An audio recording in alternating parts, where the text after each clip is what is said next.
All right, I know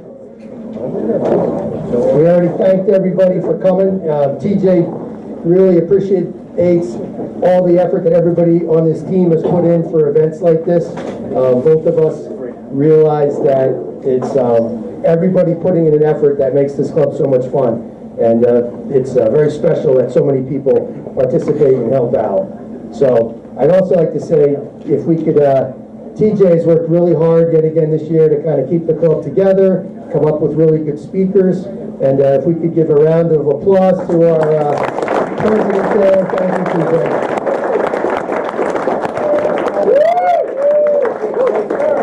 Yeah, back to work. Well, I can tell you from experience, you stay up late at night sweating trying to figure out who our speakers are going to be, you know, what's going to be fun, what's going to get people to come to the meetings. So when you come up with the right combo, it makes everybody feel good and you kind of feel relaxed. And Brian Bacon, Brian, you got to be right there. Yeah, BigGame has helped us out on multiple occasions over the last, I believe, 15 years. This club has been having meetings, so we appreciate once again Brian coming. Before we get started, I just want to give you guys a couple updates. So, real quick, there were a couple fisheries meetings. I won't get into too many details, and this isn't about what's right or wrong, just to kind of let you know. But I will tell you, at the fisheries meeting, there were roughly 40 commercial fishermen that came. There were 2 recreational fishermen that showed up. And Chip Parker was one of the 2, for those who know Chip. So you can kind of understand what's going to happen at these meetings if it's 40 to 2. So gill netting was opened up for striped bass because 2 recreational fishermen came. And that doesn't mean it's bad. It didn't change the quota, so we can, I don't want to spend tonight to get people whether it's good or not. That's not my issue, but recreational fishermen generally don't favor gill netting for striped bass, so perhaps if a few more showed up, that might have been different. I can't speak at those meetings. I can vote, but I can't speak. So it has to be people that come that speak. And if you're counting on other larger clubs being there to do that, it ain't happening. So, for better or worse, that's the story. The other thing is, and this may... We are a larger club, right? What's that? I mean, we are one of the larger Yeah, clubs. we are one of the larger clubs, but there's a few bigger clubs out there too. But somebody's got to come to these things, or it's going to be a downhill snowball coming at you. And in the past, just to give you an example, when we changed the TATAG rules to protect the big ones, to where you could only keep one big one, there were maybe 100 recreational fishermen at that meeting, and another 100 online from like up and down the East Coast. So if that's the yin, and the yang is 2 people showing up, you're going to get the result you get. So anyway, that's not to berate anybody. Everybody's busy, everybody cares, but that's just lately, for whatever reason, that's what's been happening. The other thing that happened is, you guys know pogies in the bay have been protected for the most part, which generally recreational fishermen like, because it keeps the bass theoretically in the bay a little longer if there's something to eat. They voted the other night to, even when the bay is closed, the pogie fishing commercially, it's not closed anymore. Not terrible, and this may not be the worst thing, because it may provide a little more bait for people, but they opened it up to 6,000 pounds a boat a day, even when it's closed. So it's not ever closed anymore. You should just teach a cast net thing and get them all before they do. Yeah, so again, I don't want to take up too much time, but that's some of the stuff that happens when nobody's... Hey. Any change up, like, what's going on with cod? Yeah, so it's not, well, so here's the thing. Because we've got an administration right now where things are kind of like, right, a little unusual, there's a ban on new regulations. So maybe good, maybe not. The expectation is cod is going to get shut down for 2 years. But as of now, that has not happened. The current regs are still in effect, so it's at the end of May. So we still have cod right now, it looks like, till the end of May. The state can't vote to match because the feds haven't technically shut it down yet. So what I'm saying is, it'll probably be okay through the end of May. and then it shuts down anyway until the fall. We might get the rest of this year. It might change over the summer to where it's closed in the fall. The expectation is it's a 2-year shutdown, but that may honestly not happen for another year now, just because of where everything is kind of in flux. Did they go ahead and split it up into 4 zones? Instead Yeah, of so the issue is that we used to be managed as George's Bank's cod stock, and the good news is our cod here really probably weren't George's Bank's cod anyway.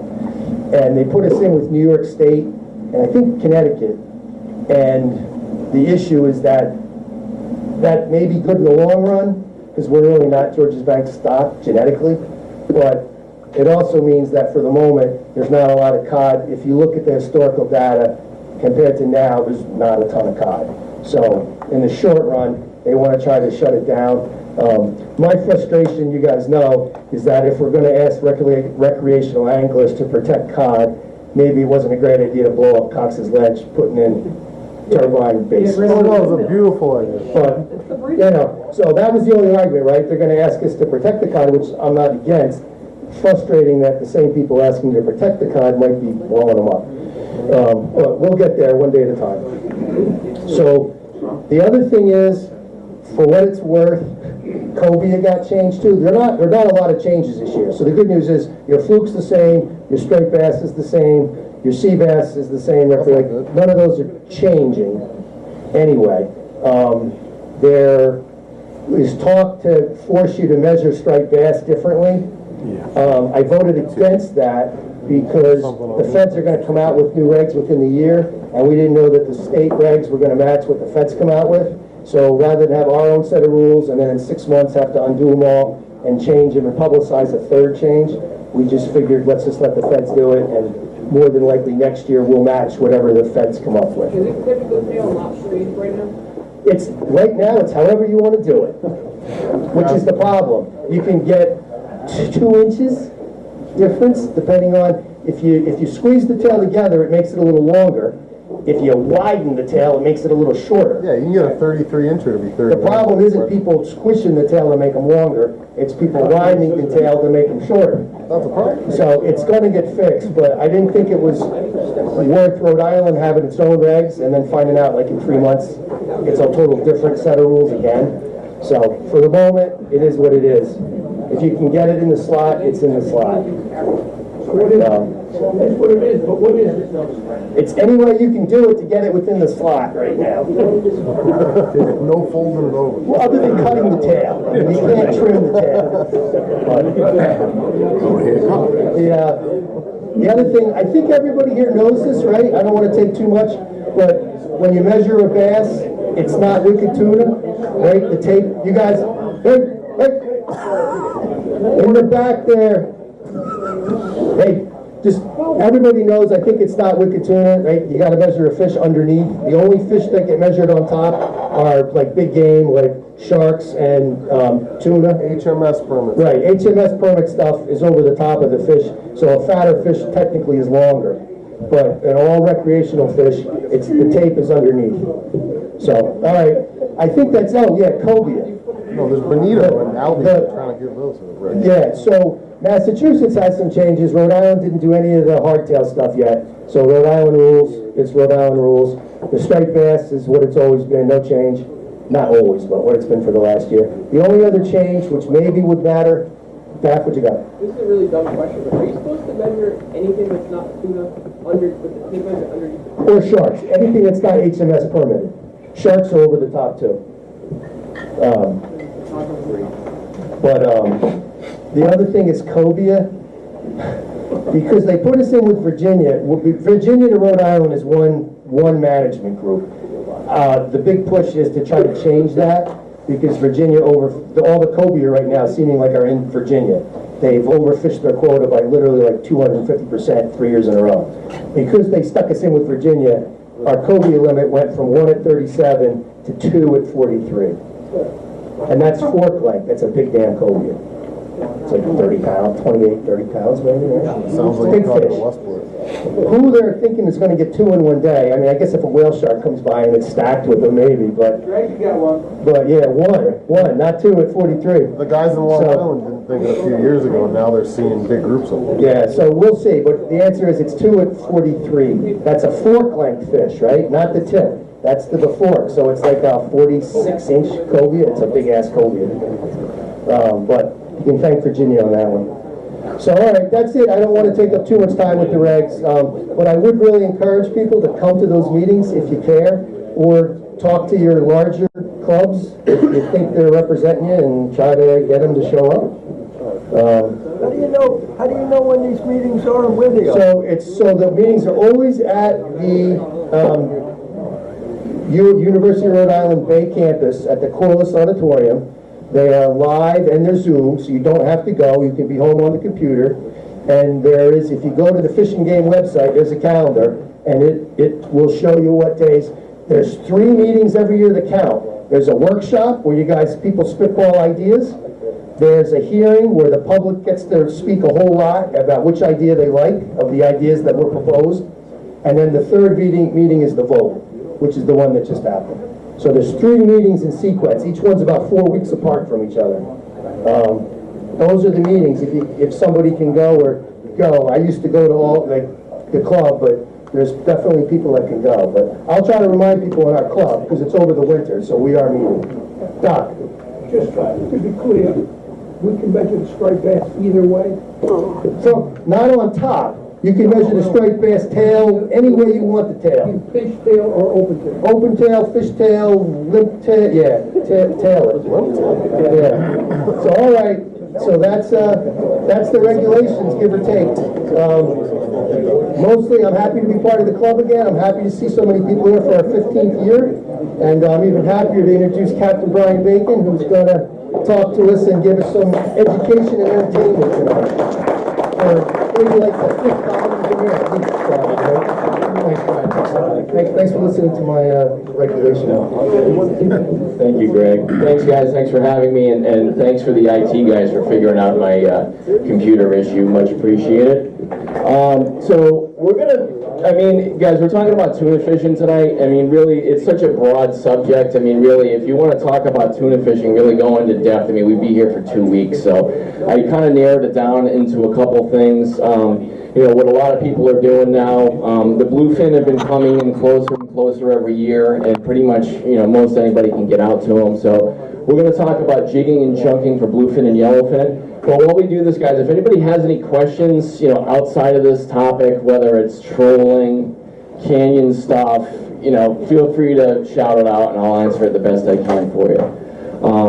But just for sake of kind of keeping this within an hour, we're going to talk about jigging and chunking tonight. So anyway, guys, my name is Brian Bacon, Big Game Sport Fishing. We run a charter, my brother, myself, and I, we run and Seamus, my partner Seamus, we run a charter business out of Point Judith, Rhode Island. Hold on, stand by. Hey, Phil, where are you? Yeah, right here. Okay. Let's go on. Yeah, so, yes, there it is. Oh, okay. Oh, okay, cool. All right, there it is. All right.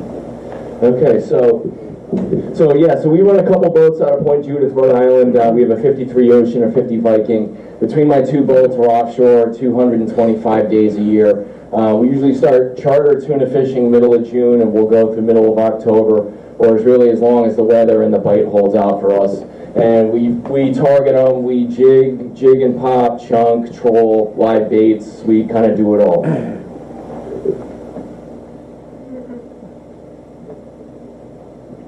So, one of the couple of things we're going to talk about. What kind of makes you have a successful trip is the offshore preparation, trip prep, offshore networking, tackling gear we use. We're going to talk about fish by the month, how things change throughout the season, and then obviously the game plan.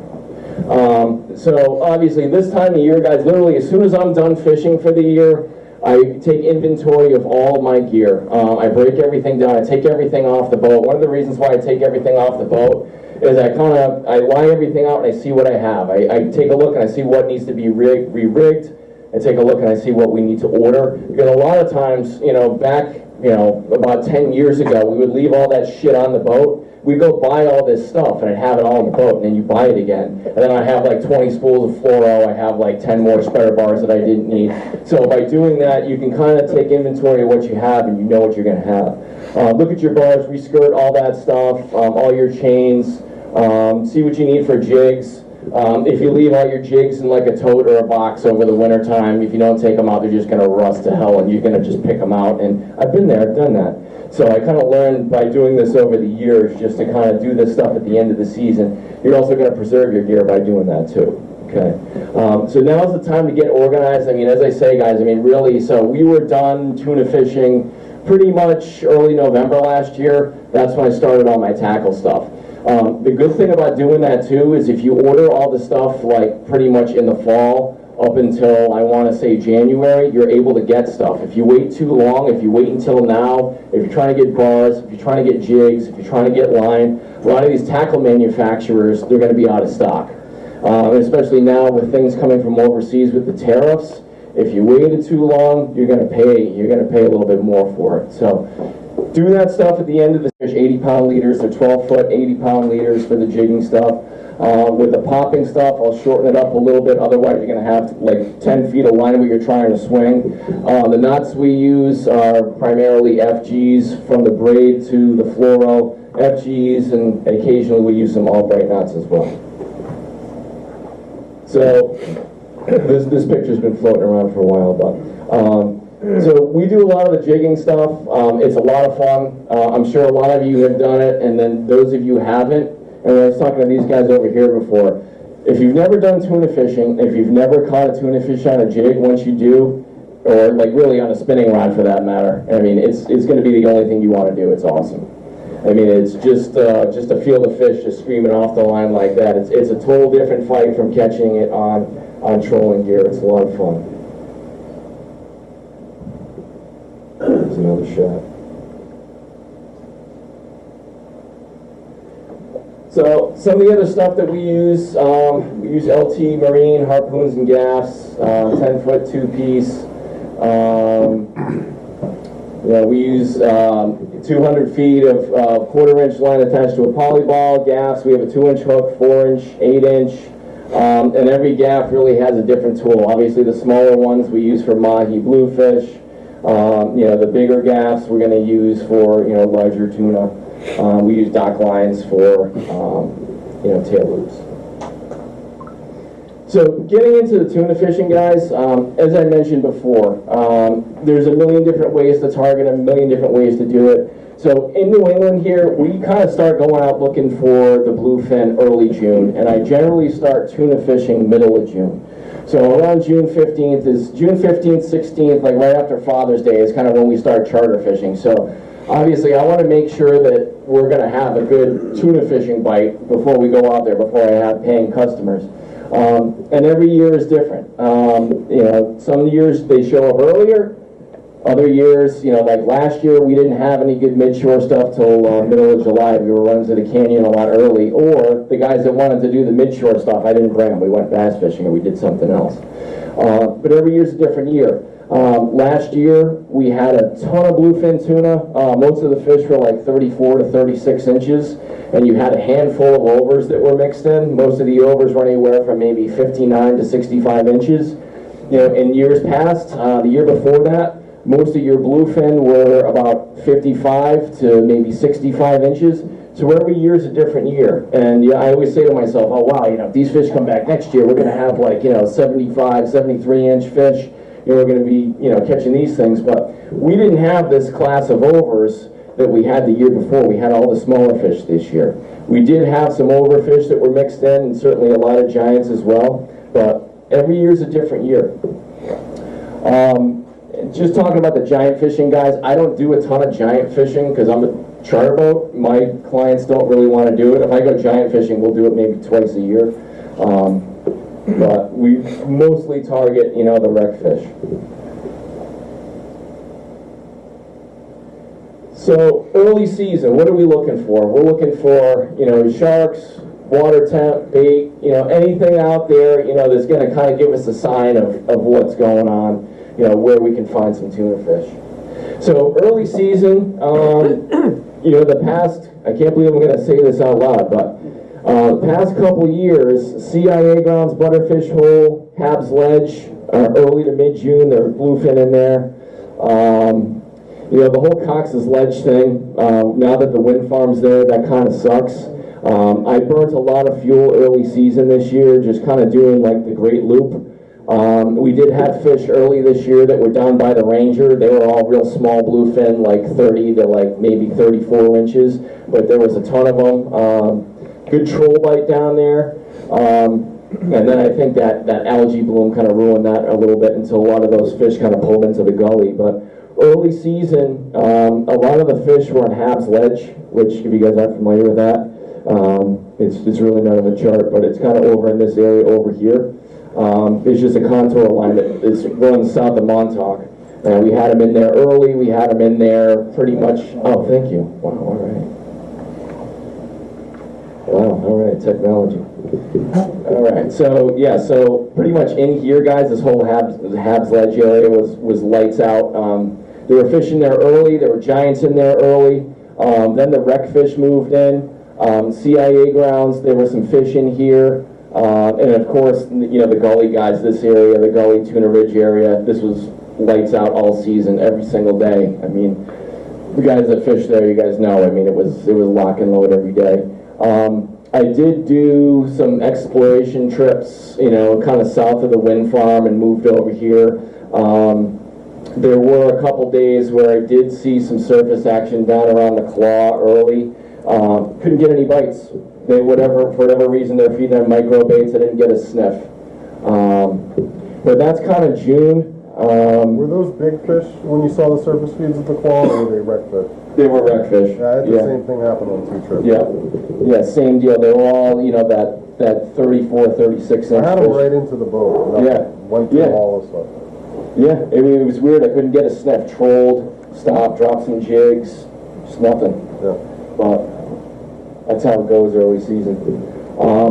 But generally, guys, and it's different every year. 2024, this spot here, northwest corner of the dump, I had a day, and this was like total shit luck. We were steaming out. This was early June. I came over here, went to the claw. I went to the northeast corner. Then I went to the northwest corner. I was right here. It was foggy. I was looking down outside the boat, and I saw fish blowing up right next to me. It was just total shit luck. Put the trolling gear in, and then bang, that was it. That was the beginning of that whole 2024 dump bite right there. And the fish stayed there all season. And we had a great mix of both bluefin and yellowfin in there. And then the fish kind of pushed up in here into Tuna Ridge and up into the gully, and we had a mix of bluefin and yellowfin.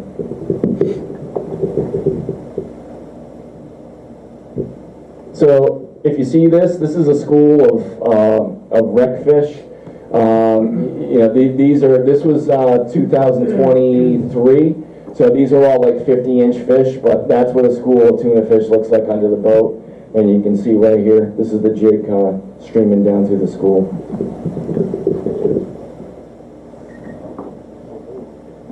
So what are the things we're looking for? You guys will say, oh, rays, what the hell are you talking about with the rays? So I don't know if anybody fished the Coimbra, maybe about like 8 years ago, or whenever that bite was going on, 7, 8 years ago. So the Coimbra, it's about 75 miles from Point Judith, but that year, that's where the hot bite was. So that year, there were a ton of these rays out there, and if you found the rays, the tuna fish were underneath them. You could just fire poppers right into the rays, and the friggin' tuna fish would just come up and blow the poppers up like right through the rays. It was absolutely sick. Dropping jigs down through the rays, that's another thing. You got to go a little bit further to get this. You're probably not going to see that at the gully or Tuna Ridge. But if you're closer to the edge or into the shipping lanes, you'll find the rays down there. Find the life, find the fish. That's kind of true for everything. Sand eels, birds. I had trips in the canyon where it's been a total ghost town. You don't see anything. and you see a couple storm petrels on the water, I trolled right through their bank, I covered up an albacore, saved the day. So don't discount those little things. You know, it doesn't always have to be whales, doesn't always have to be porpoise. You don't need to see those fish blowing up out of the water, but a lot of times, you know, you're going to see those signs out there, storm petrels, sheer waters, things like that. Check that stuff out. You know, don't pass that stuff by, because a lot of times you're not going to have the mammals there, but the birds are going to be the telltale sign. And of course the sand eels. I think I have some slides coming up just to show you what the sand eels look like under the boat, just big clods of bait. Generally the sand eels are going to start showing, you know, south side of Block Island early to mid-May. And they are pretty much from south of Block all the way to the edge. And if you find those big concentrations of bait, most likely there's going to be fish and life with them. There's already some on the east grounds right now. There you go, there's already some on the east grounds.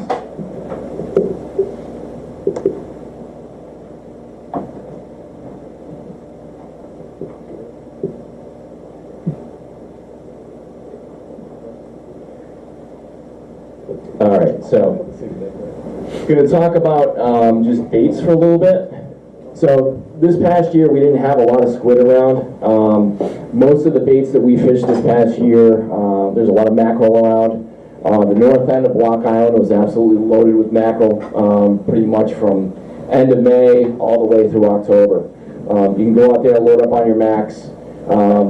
Squid in 2023, I'm sorry. A lot of squid around. If you can get the live squid, they're friggin' magical.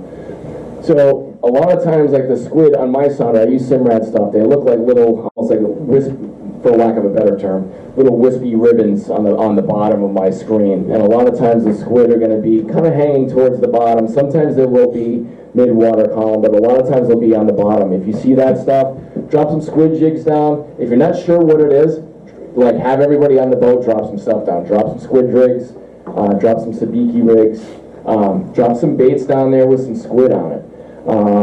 You know, that can make the difference of getting those baits, and you know what you have. And then when you start catching them, have everybody put the same rig on.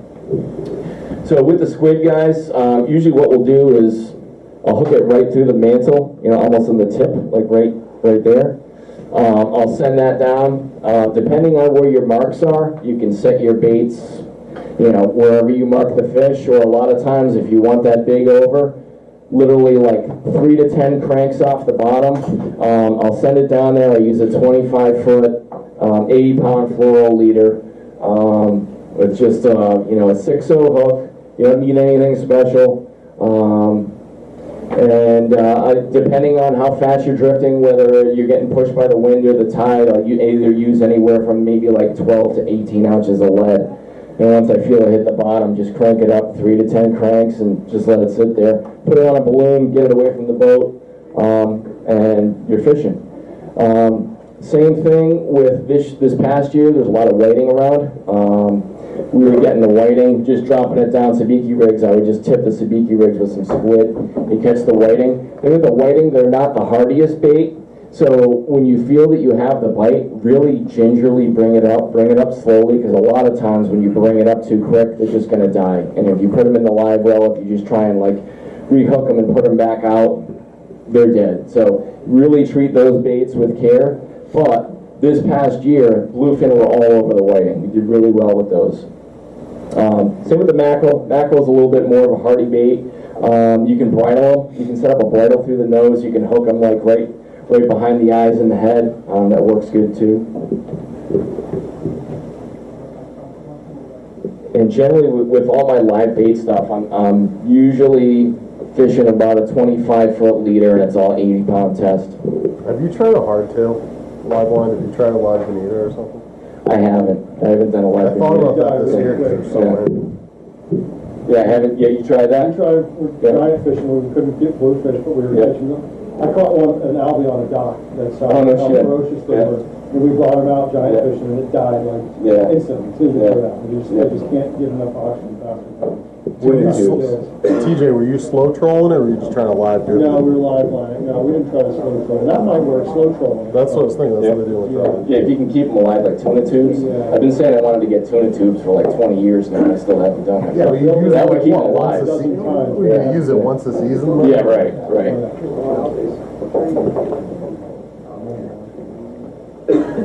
All right, here's another shot of some tuna fish under the boat.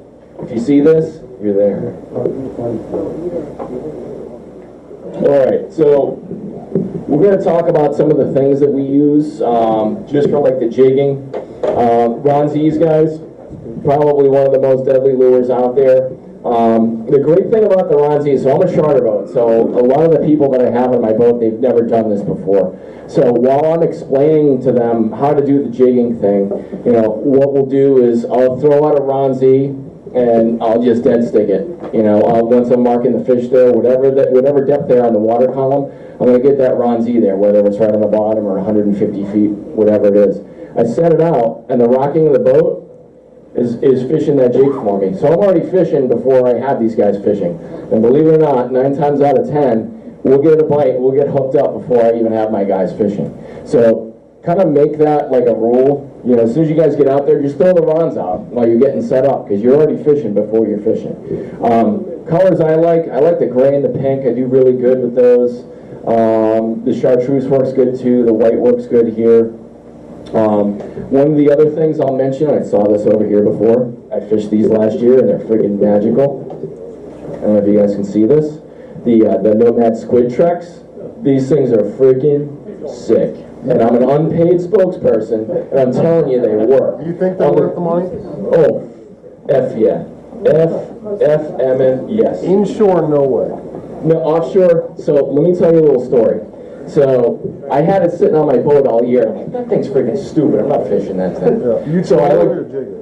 I dead stick it. Okay. So I put it out there because I blew through all like my pink rods. I didn't have anything else. I'm like, let's fish this thing. Within like 3 minutes, bang, we're on. I'm like, holy shit, this thing freaking works. So we get that fish in. It was like 60 inches. Yeah. Throw it back down there, bang, and I fished it probably for a good month. We caught fish on it every single day. The good thing with those is they have them in all different sizes. I mean, they are expensive, but they work. I got every size they make, I just don't think they're worth the money. Dude, they work. How many Trust fish me. do they hold up for? What's that? How many fish do they last year? So the thing of it is, like the hooks and the braid, Yeah. they do start to deteriorate after time. They change You- the vibe. Yeah, that's just a Yes, system. yeah, and like one of the ones that I had, I mean, we were on like a 65-inch fish for probably like a good hour, and the hook was like, you know, needed to be replaced. But they do work. They come with, are they like assist hooks or like? Yeah, it's an assist hook. Yep, it's an assist hook on there, and there's all different sizes. And the nice thing about those. I have one of the smallest ones. I've got sea bass on it, but I've never think about using the bigger one to target bigger fish. So a buddy of mine, Merity Charters, that's all he uses for the sea bass.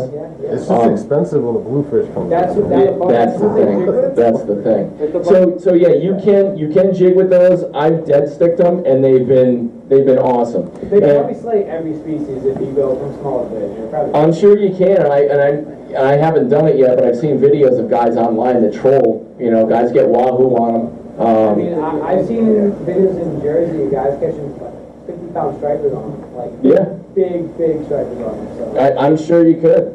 I mean, if they, you know, it looks like the stupidest thing, and you'd never think it would work, but it really does. The vibes work too, like that whole, like... Yeah, just the way that it moves through the water. Yeah, have you used the vibe ones with the fork tail in the back? Not even use those. They work too. It's just, my whole thing is it's just expensive or something too. Yeah, right.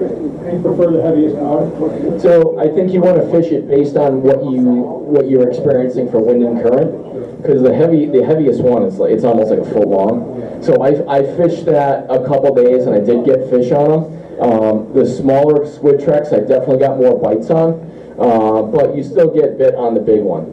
The nice thing about that, like if you're just going to dead stick something, you know, the Rons is going to scope way out. You can also three-way a Rons, so you can kind of put like a 12-ounce sinker and then maybe like a 10-foot leader. You can do that as well.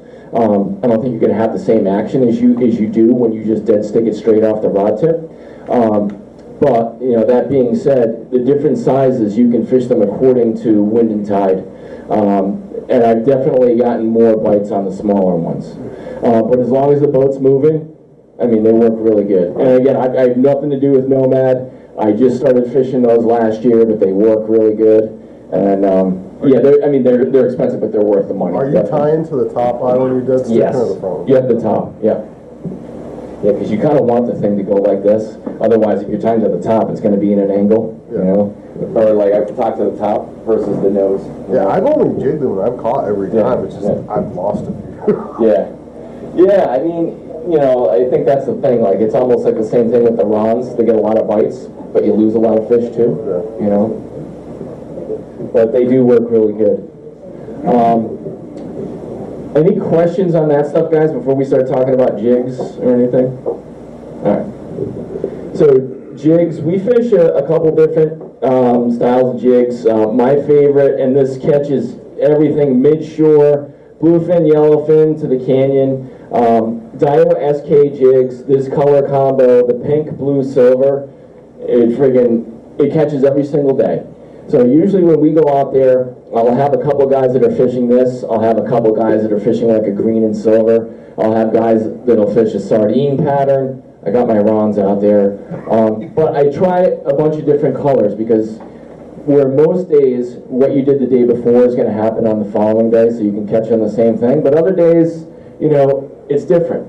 So we always try and change it up, and the guys that start to catch on that certain color, then we kind of switch everybody over to that color. This one, year after year, for whatever reason, this pink, blue, silver always produces. We fish 110 gram to 200 gram. Again, I think the size is going to be dependent on how fast you're drifting, your current, and the wind. Obviously, the heavier the jig, you're going to get tired a lot quicker. And it also depends on the gear you're fishing with as well. Whether you're doing like a fast retrieve versus like a slow pitch. And that's another thing too, is the cadence when you're retrieving this jig. Usually when we start, I'll have a couple of my guys do like a speed jig, just kind of like crank it and just rip it through like the water column. I'll have a couple other guys do big sweeps and then reel down again. Because some days they like it fast, some days they're like, you know, they're lazy. You know, they just like the slower presentation. So think about that too when you're fishing this stuff. Some days, you know, as I said, they like it fast. Other days it's a slower presentation. And I've been doing this I've been charter fishing since 2007. And every time that I think that I'm like, oh man, this guy's an idiot. He's never going to catch anything doing that. This guy sucks. He's like fluking with this jig.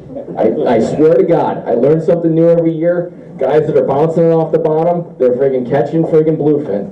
So if you see fish on the bottom, don't be afraid to bounce that jig on the bottom. Same with the Rons. Just bounce it right there. They're going to come up and eat it. And I'm like, there's no way this guy's going to friggin' catch anything. And I catch something. So. Have you tried tungsten jigs yet? I have not. Nope. Oh, you know what? There's what is it? There's a guy, what the hell's his name? I did, yeah. He gave me some last year. Yeah, they work good. What the hell's the name of it? Were you able to go lighter on the ounces for the tungsten or no? Smaller profile, more weight, right? So again, I think you're gonna have a smaller jig. Like I use tungsten and other stuff. Right, it's the profile and your presentation. So obviously, you know, if you're drifting fast, it's all about the presentation of the jig. If the jig's too scoped out, it's not fishing right. You want to have that thing almost straight up and down. That's going to give you the best presentation. So the weight is going to be determined on how that thing looks going through the water. So, and that's going to be determined on your wind and tide. It's just the tungsten's density is more so. Right. Smaller jig, same weight. Yeah. I can't remember the name of the company. Yeah, this guy at the fishing show gave me some last year. It'll come to me. It'll come to me probably when I'm driving home. Were they slow pitch? Were they like blade based? Was it major? They're almost like a streaker jig. Almost like a streaker jig. But they're small. They're like that. But they almost look like those Nomad streakers, which look like a sand eel almost. Yeah. It wasn't major craft? No. If you said it, I'd know what it is. Might start rattling off. So you got them last year, did you try them?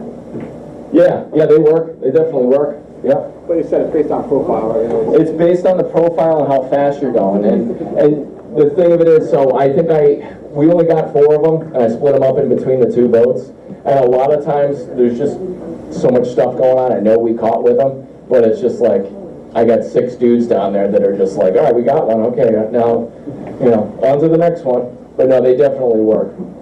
And that's the thing, for those days where the fish are picky and they're feeding on smaller baits, that's when it's really nice. And that's the thing, that's where I think you can have the advantage of kind of like switching up your jigs and trying different things, trying different profiles based on wind, tide, and really the baits they're feeding on. If you catch one fish and the thing's throwing up sand eels or whatever they're feeding on, you can kind of get a sense of the size of the baits, Siren lures, I don't know if you guys ever fished these things are pretty sweet. These things, you can toss them out there and they actually will just kind of swim, they'll sink down. You just kind of rip it through the water and the thing's just kind of swim by itself.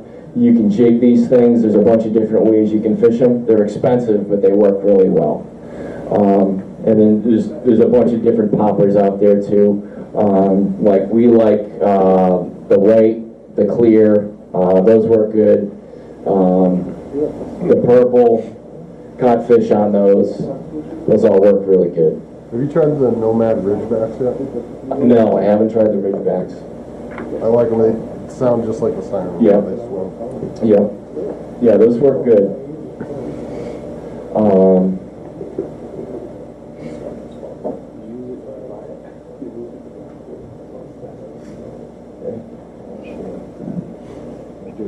I don't know.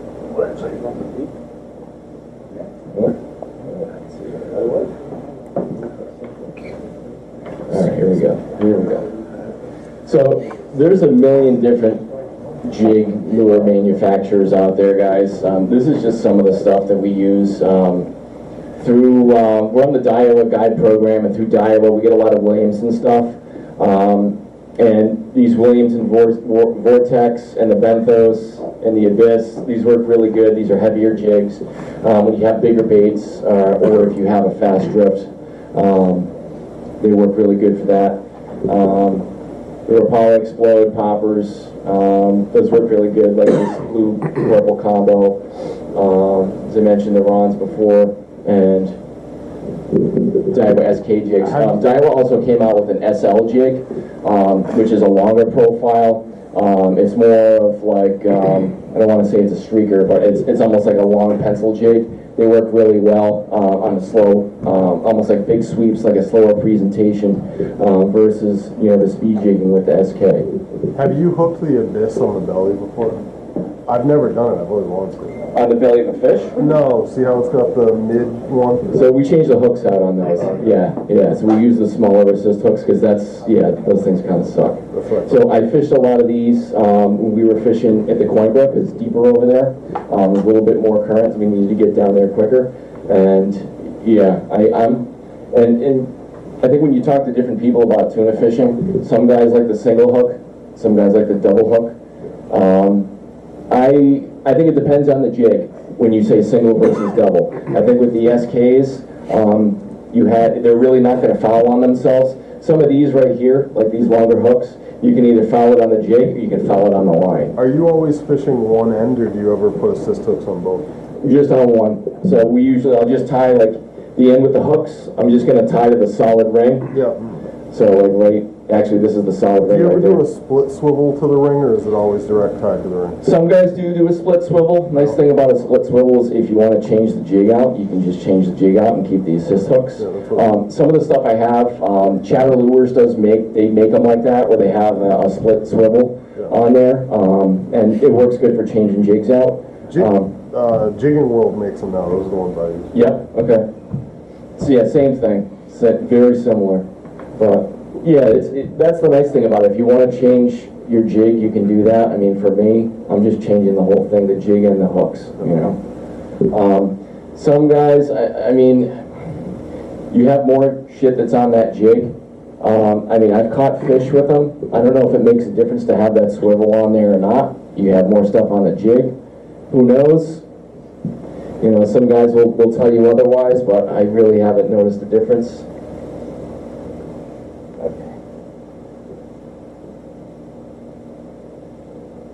Sorry, questions on this stuff before we move forward? Any other questions on jigs or bronze or? You wanna talk about how you store your squid tracks so they don't melt?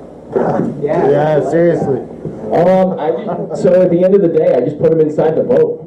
I just rinse them off with fresh water and I put them inside the boat. So I just put them inside the salon and I have a little tray in there. I always thought to do Ziploc bag, just a quick little and add to it, it definitely helps. I'm kind of scared to put stuff in a Ziploc only because like the hooks are gonna rust.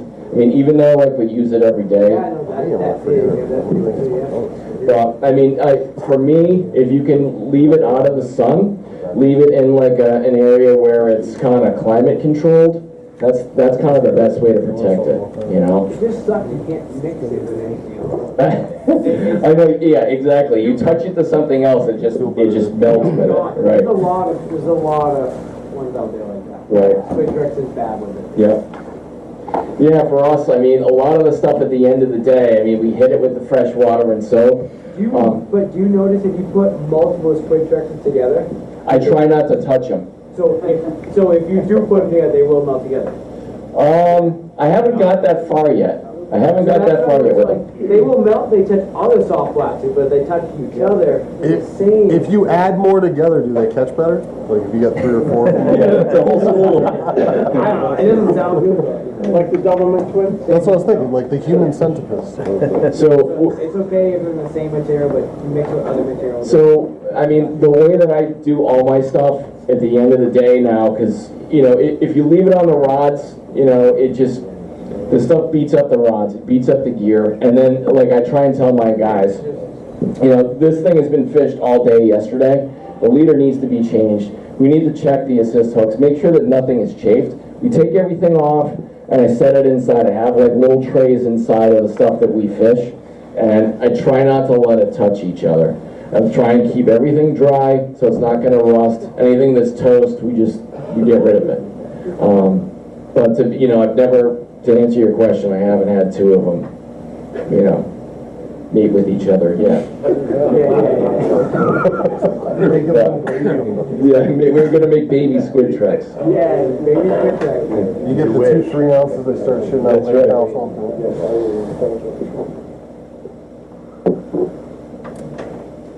So, moving into July and August, so as we come into July and August, guys, you're going to have more of a variety of species. So early season is mostly bluefin. You know, June through early July, it's going to be primarily bluefin. Once that water starts to warm up and you have those warm water eddies that break in off the canyon, kind of start pushing into the midshore grounds, we're going to start seeing yellowfin. You're going to start seeing, you know, white marlin, blue marlin, a lot of mahi show up. So you get more of a mixed bag. And again, you know, what we're using for tactics in the spring, and we use all year long. For the midshore grounds, guys, you know, obviously we're going to be doing a lot of jig and pops and live baits. And if I'm running to the shipping lanes or the canyons where the stuff is more spread out, we're going to be doing some trolling.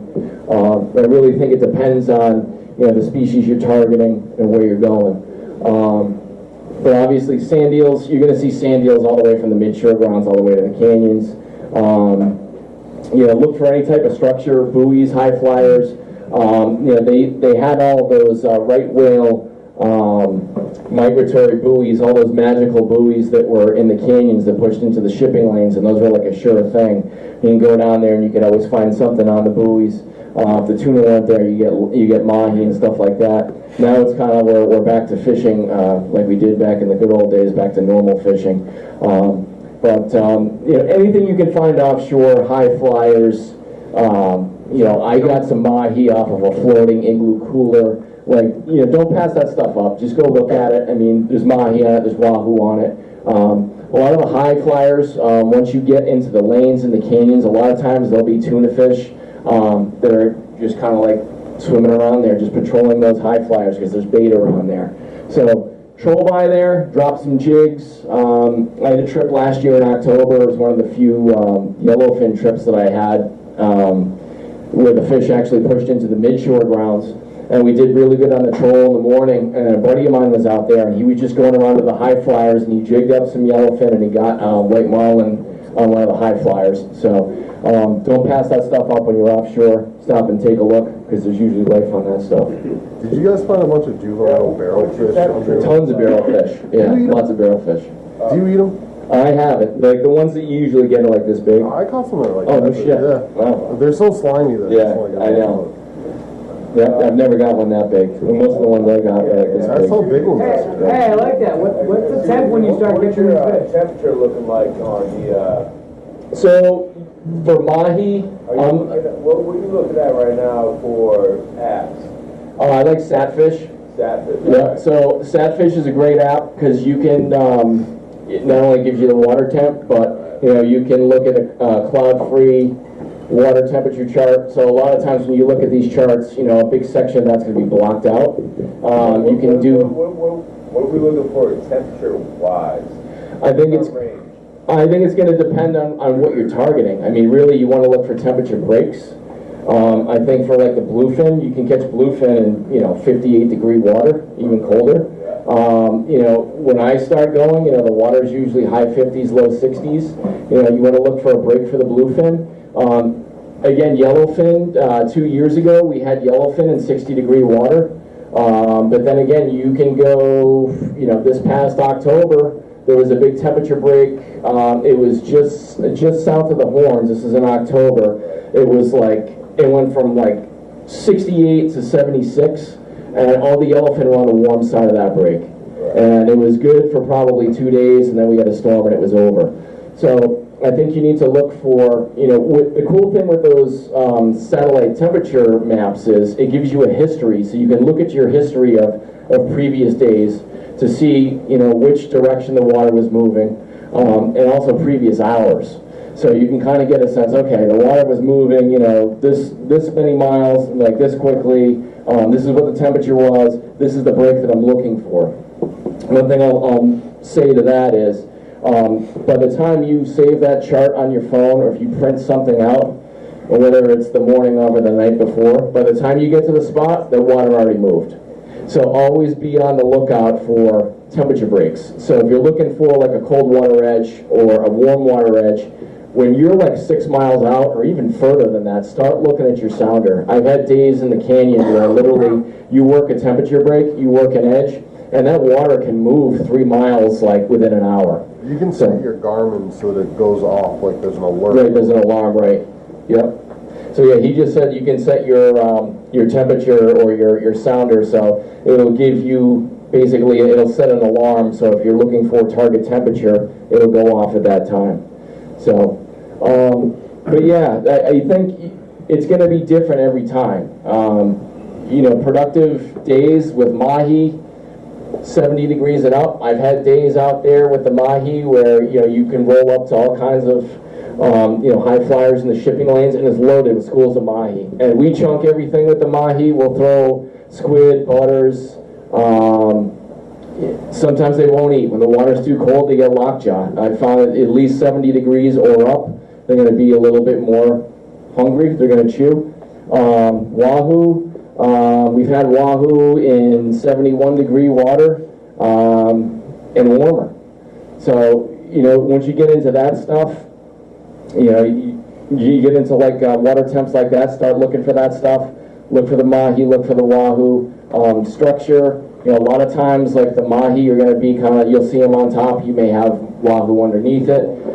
Any type of structure, floating logs, we've picked up wahoo on floating logs out there. There's wahoo, there's mahi on top, there's wahoo underneath. Troll by that stuff, check it out. Don't pass by that stuff, but I don't think there's any magical temperature, because there's just a temperature range where it's going to be productive, and you need to look for those breaks. That makes sense. Can you use that in app again? Yeah, it's satfish. Satfish. Yeah. Have you guys got any wahoo on the jig? I haven't. We've lost a lot on the troll. You know when you get one, because it's either a mako or a wahoo. Yeah, it's like, exactly. But What do you consider a temperature break? Like when you say temperature break? a temperature break is, let's say, if you have like one body of warm water that butts right up against the body of cold water. I got it, but what's the range you're looking for, 5 degrees? It could be, you know what, I've had productive days with a 1 degree break, so like 70 to 71. And then I've had days where, you know, it might be 68 to 76. Obviously, the greater the break, probably the more bait fish you're going to have there. But there again, I mean, you know, this past year, early season, we did really well in the canyon. As the summer went on, I fished I fished the canyon a bunch of times. I went down there. There was a huge break at West Atlantis, and it was a friggin' ghost town. It sucked. Worked a break. There was a big break there. It was like a 5 degree break. I started all the way up, kind of zigzag back down, worked the cold side, the warm side. Sometimes they're there, sometimes they're not, you know? But that's kind of what you need to look for and where you need to start anyway. See a watercolor change at the temperature break? Sometimes, yeah, sometimes it'll go from green to blue. Other times it'll go from like almost like a turquoise to like a deep blue. But a lot of times, you know, you won't even notice it, you know, because just the angle of the sun, you're out there in the dark. So you just need to pay attention to your sounder. Any other questions on water temps, guys, or anything like So that? what are you looking for, so bait fish wise? So we're looking at butters and... Yeah, I mean, mid-shore you're going to be looking for sand eels, squid, anything on the bottom, whiting, mackerel, for like the wreck fish, giants, bluefish. So are you calling trawlers at all, or? So most of that, I mean, yes and no. Yes and no. It depends. So in the fall this year, in the CIA grounds, there's a really good giant bite. All the draggers were working in there, and the whole fleet of boats was just rolling right up behind the draggers. That can be productive, and I'll flip to another year as I kind of go back here. So this is maybe 3 years ago, just north of, oh God, brain fart. Anyway, we were in the lanes north of, oh God, why am I having a brain fart? It's okay, I can do this. Okay. I just turned 50, so it's the canyon south of Hudson. Here we go, Hudson. I got it. Came back. So we were fishing north of Hudson. All the squid boats and the scallop boats were down there. So that was a time. That was October of, I believe it was 22. So we were down there, and the chunk bite was off the charts. Probably one of the best yellowfin bites I've ever had. And just rolling up on those boats as the guys were discarding the bycatch. You know, they're shucking scallops and all the other, you know, just stuff they're dumping outside of the boats. Literally, you can roll up right behind them, and you can see the gear right under the boat. You can see the gear on the sounder. We're probably, I don't know, 100 feet from the transom, so you can see the gear on the sounder. As the gear passes by, you can see all the fish there. And then we just chunk the shit out of them. Like, just probably, like, when I go chunking, I'm bringing at least, like, probably 6 flats of butters with me. And when I chunk heavy. Because when they're following the dragger, you want to take them off of the dragger and keep them with you. So I just chunk super heavy. I probably throw, I don't know, at least like half of a flat. Everything is cut up, they're all butters. And then I don't put any of my chunks on balloons. I just drift them back with the tide. So I put them on there, I just drift them back with the tide. A lot of times when you put it on a balloon, you know, the fish aren't in the strike zone, and a lot of times that bait's going to spin. It's not going to be natural. So when you're following the dragger, chunking's absolutely probably the most productive. I have gotten them on the jig. You got to be careful though, because when that gear goes under your boat, you can hook the gear with the jig. And I've had guys like, oh, I got one. I'm like, no, you don't, dude. You got the gear. You got the guy's net. And then all of a sudden it's just like, here, there goes your 300 yards of braid. Yes, sir. For Lalago and Elix, Yep. when you're in that zone, what are you throwing at that point? As far as if I'm catching the squid. Well, I'm No, it's all it's offshore. So if you can catch the squid that are there, that's what I'm gonna fish. A lot of times too, and I will tell you this, and this works great. Just bring frozen squid with you, thaw it out, and you can fish it the same way, and you'll get bit just as often as you will on a live squid. We've had plenty of productive days where we fish the dead squid, and they fish just as good. Your chunking setups, are those mono? I'm using fluoro with that, so I'm using same thing, like 25 feet of 80-pound fluoro. I just heard people say that the mono drifts better in the tide than anything. So the mono probably does drift better in the tide because the fluoro is so stiff. Yeah, I heard the buoyancy is close. So if you stretch the leaders out, if you stretch them out, you should be okay, because that's the thing. I mean, there's so much line memory in that fluoro. We just put it in there, it's going to coil up and spin. But we just fish everything with fluoro, and we stretch it out. And then when we're fishing it, we just rip it off the reel and just keep feeding it back until we get a bite. If we don't get a bite, we'll let it out maybe like 150 yards, bring it up, and then re-drop again. And the whole time while we're fishing, I'm still throwing chunks. Like, if I'm getting hooked up, I'm still throwing chunks. You want to keep them under the boat. Do you ever chunk to fire up a jig bite? We do jig and chunk at the same time. So I'll give you an example. So not this past year, the year before, this past year, 24, we really didn't have a jig bite. The jig bite never really happened. But the year before, I remember, it was August 29th was the first day the jig bite turned on for us. Like, middle of August, I used to start bringing butters with me every day. And if there's fish under the boat, you're jigging and you're not getting them, start throwing some chunks, change it up. And that's kind of what happened for us. I mean, we had them, I had the butters with me, started chunking them. The jig bite turned off, the chunk bite turned on, and that was it. I mean, we chunked the rest of the season. You throw in handfuls at a time, or is it just keeping? So I have like a ladle. It's almost like, it's like that big. Yeah. So I have all my stuff that's pre-cut. So if you're going to be chunking, guys, it's cut it on the way out or thaw it out on the way out. And when you're throwing the chunks, make sure they're thawed out. If the chunks are still frozen, they're going to float. So once they're thawed, they're going to sink a lot better, and they're going to sink with your baits. So usually what I do is I'll throw like a couple scoops, and there might be 10 chunks in those couple of scoops. I'll wait till they're out of sight, and I'll throw some more. So just keep it going. Like, I'm a big advocate on let them know you're there, and the more shit you put in the water, the more fish you're going to have around your boat.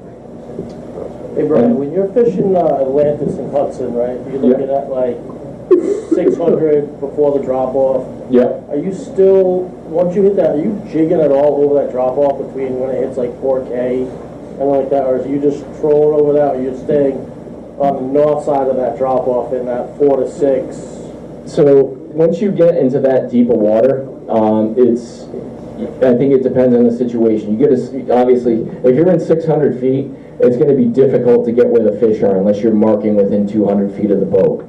That's the thing. Most of that stuff, once you come into the lanes, if I'm not near any structure, or even like a contour line, I'm trolling.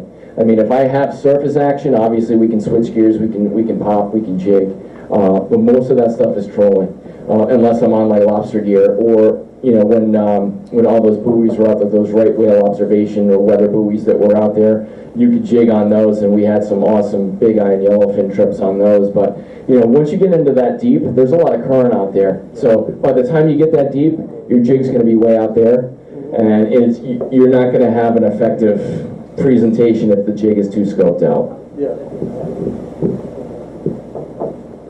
Any other questions on that, guys?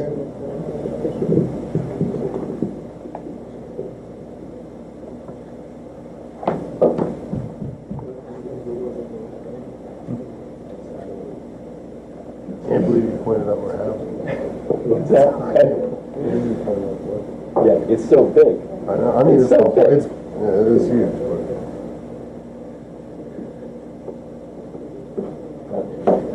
All right, so here's like a good mixed bag of stuff. So people ask me, what's a great wahoo lure? What's a great mahi lure? The Joe shoots, this redhead, they call it the red-headed slut, that's really good. With wahoo, if you've never caught one, they have a lot of teeth, so you need something that is obviously it's not going to get bit off. So these work really well. Nomads, X-Wraps, those swimming plugs work really well. Something you're going to get down deep. Mahi, as I mentioned, we do a lot of chunking with the mahi. And when you get this stuff, guys, especially with the marlin fishing, believe it or not, we have a pretty good marlin fishery here in southern New England. When the jig bite's going on, we don't do a lot of trolling, but the way you're going to get the marlin is by trolling. The marlin will definitely hit Joe shoots with a ballyhoo on the back. If you don't have ballyhoo, you can put a Ron's on the back, the gray. Really any color will work. It has pretty good action. And with the marlin stuff, marlin will hit pretty much anything. There's a thing out there, it's called a flippy floppy. It's made by Squid Nation makes a flippy floppy thing. You put that thing out there, it basically is just a big teaser, and you put the Joe shoot on the back. Those work really well. I've got marlin on spreader bars. I've got marlin on chains. It's really whatever they're fixated on. But we have a lot of marlin around here, a lot of whites, a lot of blues, and you'll get them, as I say, when you're trolling. If you want to target marlin, wherever you have a really big temperature break is usually we're going to find a lot of white marlin. Not this summer, the summer before, we had a really big break that was just kind of south of the claw. It was like a 10-degree break. It was loaded with white marlin over there.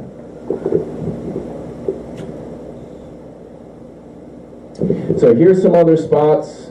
So this is, obviously, there's a bunch of different spots here, guys, but, historically, if you look at the bluefin stuff, they're going to travel through those spots where they were the year before. They may not end up there and lock in like they did in the previous year, but they're going to move through these spots.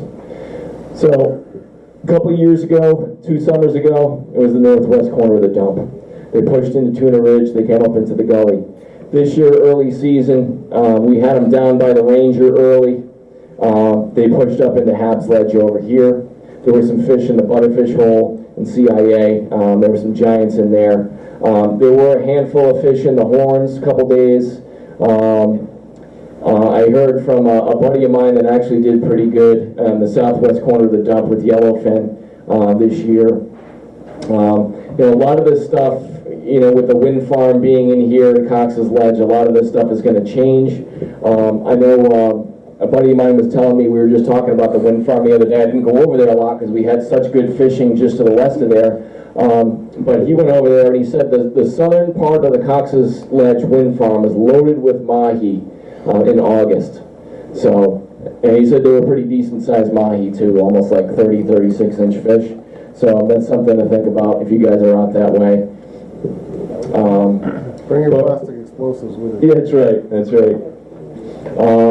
And you know what? The shipping lanes too. If you guys are before that, when they had all the buoys down here, this was a great spot. If there was nothing going on in here, you could always come down to the lanes, bang out a couple yellows, a lot of mahi down here, white marlin, wahoo.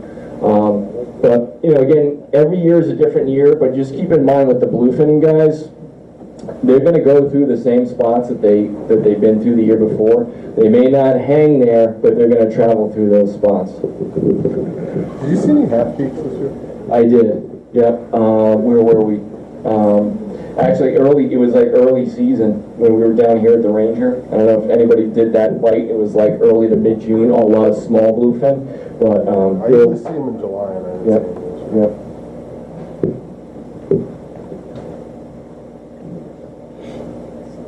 Alright, here's like more like mixed bag, bluefin, yellowfin stuff. So this past year, we really didn't have like the mixed bag of fish that we had in years past. It was mostly bluefin. We never had any, real warm water eddies that pushed into the mid-shore grounds, but hopefully, knock on wood, this year will be different. So when you get out there, you can really load up, as I say, on the yellowfin when it's good. A couple of these trips here, these are when we were actually fishing behind a dragger in that squid bite and just going down there and chunking, and you can get your yellowfin limit in like 2 hours. And it's just stupid. Some of the best yellowfin fishing I've seen. So hopefully that will happen again, especially the way the bluefin regs are right now. Who knows what's going to happen this year. Right now the bluefin regs are 1 rec fish per boat per day. So, and that's 27 to 73 inches, which sucks. Hopefully they amend that, but that's what's on the docket for right now.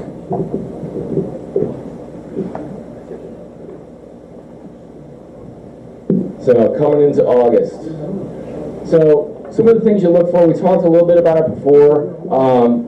Weed lines, guys, if you see any weed lines, this is like a safe haven for bait. Predators are going to be patrolling this area. Tuna fish, mahi, any logs, you see any floating debris out there, stop on it, throw a popper, drop a jig, troll by it, any offshore lobster gear. Once you get into that, especially when you're offshore, like if you're like north of the lanes or in the lanes, you're 70-degree water, always troll by this stuff and go take a look. Just stop, throw some chunks, you're going to have the mahi come up.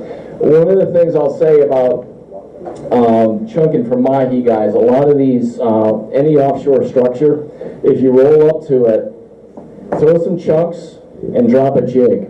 So you can get the fish to come up. A lot of times they'll be deep. They'll be maybe 80, 100 feet down. They'll come up, and just by throwing a handful of chunks or dropping a jig down there, and even if you don't hook them, you get the whole school to come up. Keep chunking them, throw your hook baits, you're going to get them. You ever thought about dropping a geotab on a tree or something so you can find it the next day? Yeah, I think about things like that all the time. I was thinking about it this year. But it's just, the current just moves the stuff so quick. That's why you need the geotab. Yeah. It could be 50 miles away. Right. And then it's like, then you got to get more fuel. Yeah.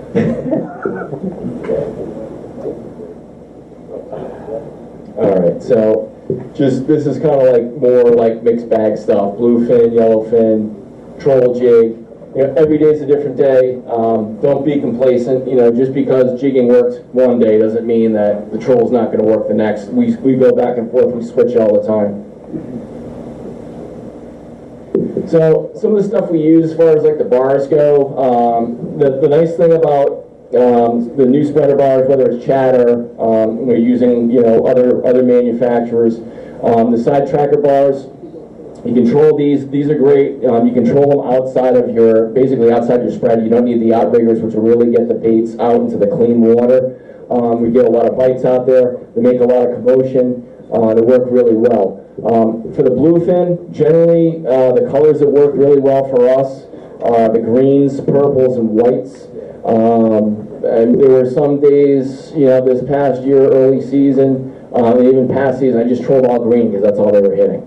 But generally bluefin, green, purple, white, yellowfin, purple, pinks, troll a lot of pinks with yellowfin, rainbows, they'll hit the greens too, ballyhoo, fish a lot of ballyhoo for yellowfin. And depending on your boat, guys, every boat is going to have a different spread. And it's all about the presentation. So whether you're fishing in a down east boat, a center console, sport fish, obviously each boat's going to have a different presentation based on the wake that it makes, based on how fast you're trolling, and how many rods you control. So it's, really it's, people say, well, how far do you set it back? It's like, how does the bait look, Generally with the ballyhoo, on my outriggers, I'm fishing them, that's my furthest bait, and I'm going to fish it, probably about maybe 30, 40 feet behind everything else. We fish a ton of bars. I'm a big advocate on, again, as I mentioned before, even on the troll, the more stuff you have in the water, even if the fish doesn't hit that, it's going to act as a teaser. It's going to attract them to the boat. It's going to attract them to the bait that they want to bite. So we fish a lot of bars, which looks like a big school of fish. I like, it really, and you're going to get technical with this, but we fish 9-inch squids. I also fish 6-inch squids. So if there's smaller baits around, I fish smaller bars, smaller squids, just to kind of match the hatch a little bit better. Do you just put out a mixed rig and whatever starts hitting? Usually for the bluefin, I'm going to do pretty much mostly bars, and then my ballyhoo Joe shoots way back, and it's usually green, purple, and white. And usually fish like 2 flat bars, like right off the transom, and I have 3 baits off the outriggers. I'll do like another flat bar on the close rigger, middle rigger's the side tracker, and the far one's ballyhoo. And then depending, on what we have going on, we'll switch that out accordingly. If like purple's getting hit, we'll put more purple on. What are your thoughts of mixing a plug-in right down the middle? Yeah, you can do that too. A lot of swimming stuff. The guys will fish either Nomads or X-Wraps. Cedar plugs, those old school cedar plugs still work really good. I feel like I'm not old enough for a cedar plug. They still work really good, believe it or not. But yeah, you can put that stuff right off the transom. And, you know, some days the fish aren't scared. They'll come right up to the back of the boat and they'll smash the stuff right in the back of the boat. Other days, you got to set it back a little further. So if you're marking fish and you're seeing fish and you're not getting bites, kind of adjust the distances. Like start setting that stuff back or pull it in close, or pull your stuff right off the transom like your flat lines. Bring that in closer. Because sometimes, again, guys, it's all about the presentation. It's where that stuff sits in the wash. So here's the flippy floppy thing I was talking about before. This marlin lure. The tuna smoked this thing too. But these work really good. It's the stupidest thing you'll ever see, but it works really well. You know, greens, they come in every color. Green, purple, pink. It works on everything, and you can pretty much fish anything you want to off the back of it. We usually fish the Joe Shoots with the ballyhoo. But if you have your special like smoker plug or black bart or whatever, you can stick that on the back of it as well. Do they come up and smack that thing? They don't, because this is actually the teaser. The teaser is actually about 4 feet long, and then you have your bait that's probably another, you know, however long your leader is from the teaser to that. They never get to that. They never get to that. But it makes a lot of commotion. So these things, they just flutter on the surface. So they just chatter like this. And I just usually run this down the middle because I got my bars and my trackers on the side. This thing is great to run down the middle because it makes all the commotion right down the center of your spread. Do you think they follow the air bubbles and stuff that it makes? I think it attracts them. You know, sometimes, you know, it's you don't really know till you get the bite, you know, how long, you know, and that's the thing too. It's like, you know, when you catch a marlin or you catch a tuna fish, you may have one bite, you might have 9 rods that go off.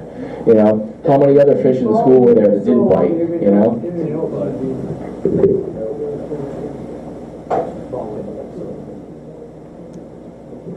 So here's more fish. These are big eyes in the middle, bluefin.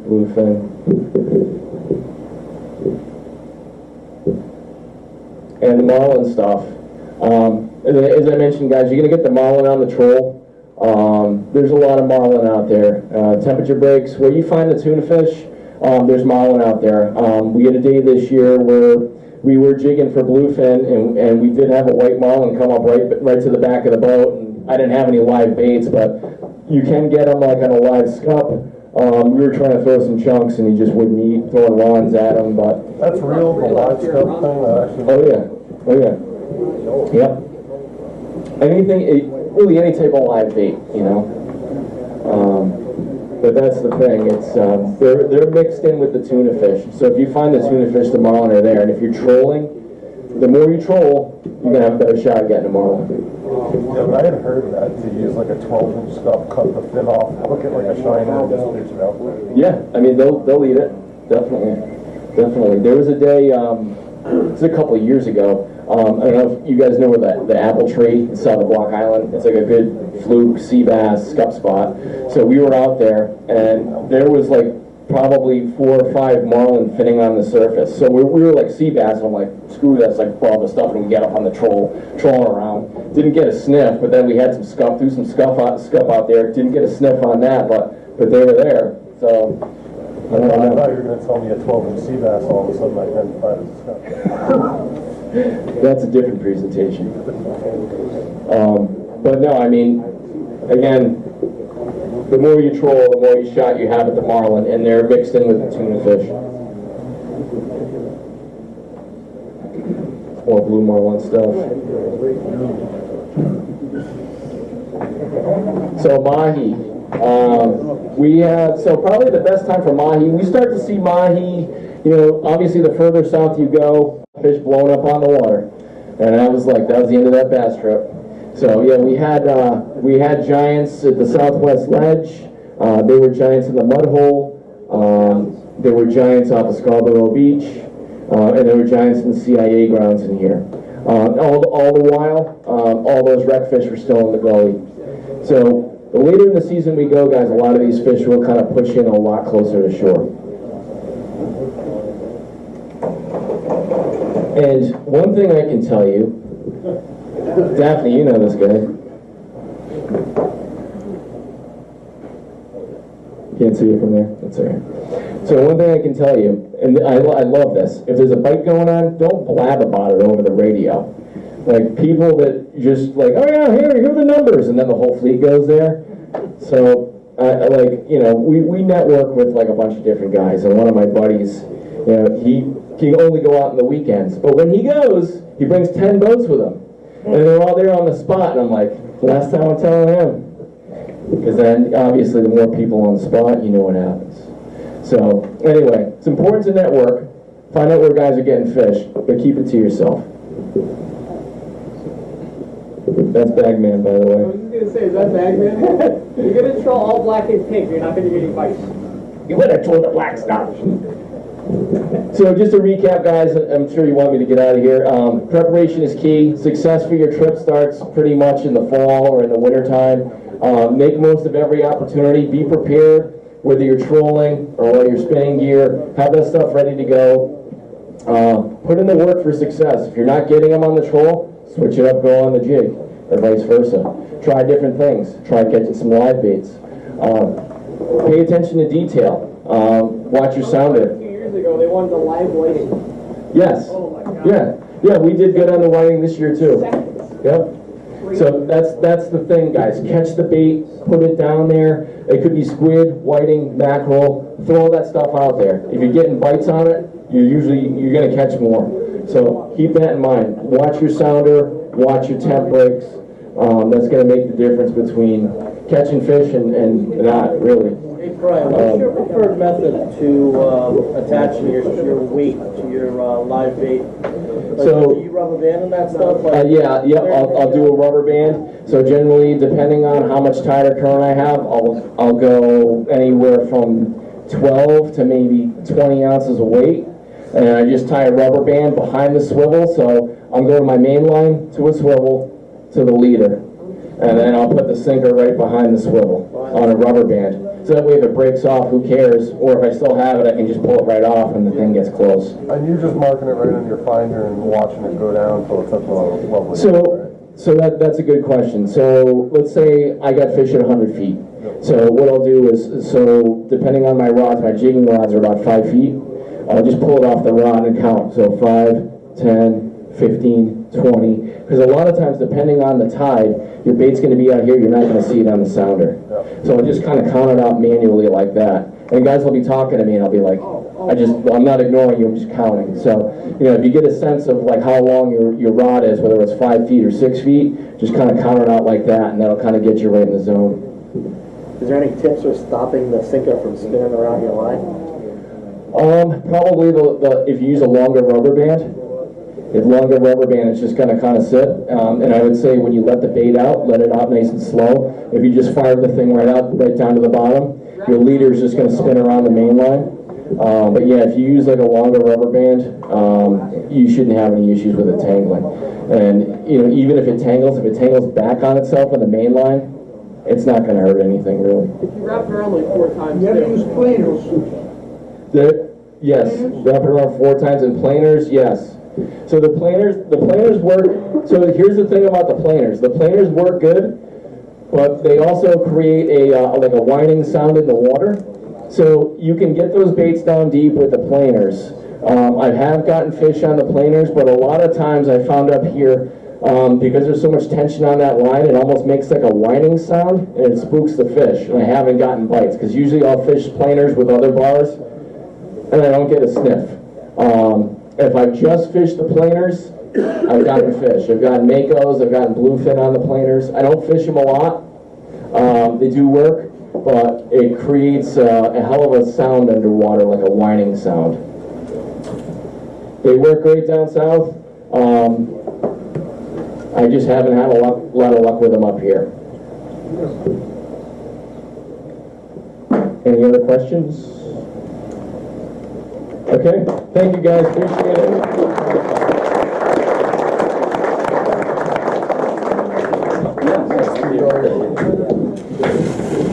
All right, guys, let's do a quick head break, get a drink, and then we'll start with the raffle. Brian, thank you very, very much.